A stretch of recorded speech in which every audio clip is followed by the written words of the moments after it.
I watched In the Gray, and honestly, this is exactly the kind of movie I know has problems, makes no sense in places, and I still had a good time with it.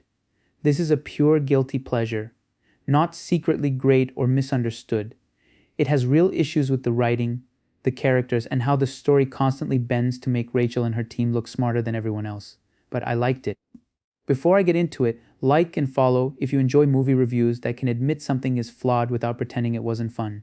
The movie follows Rachel Wilde, a lawyer who specializes in recovering money from powerful people hiding assets behind shell companies and legal loopholes. Her latest target is Salazar, a billionaire criminal who already killed the last person who tried to collect from him. Rachel assembles a team of lawyers, hackers, drivers, soldiers, and explosives experts. And what starts as debt collection quickly turns into sabotage, bribery, surveillance, courtroom tactics, and eventually a full rescue mission on Salazar's island.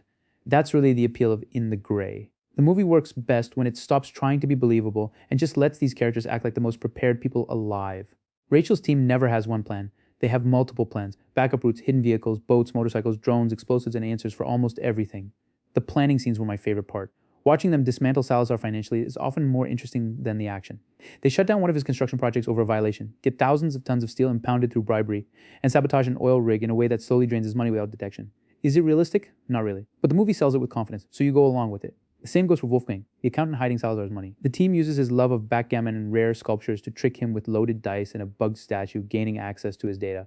It's ridiculous, but fun because the movie keeps layering the plan.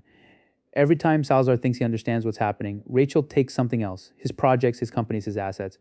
It's basically about watching a billionaire realize he's not the smartest person in the room anymore, and that's enjoyable. I also like Bronco and Sydney. They have that classic action movie chemistry, constant insults but clear loyalty.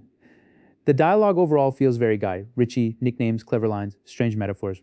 Sometimes it works, sometimes it feels like everyone is trying too hard to sound sharp. But Bronco and Sydney carry it well. The problem is most of the team never becomes more than their role. Baker is explosives, Gucci is tech, Moreno drives, Dunna flies and complains. They're fun during missions, but the movie doesn't give them much depth. That hurts Baker's sacrifice near the end. He stays behind, fights off enemies, and blows up the villa so the others can escape.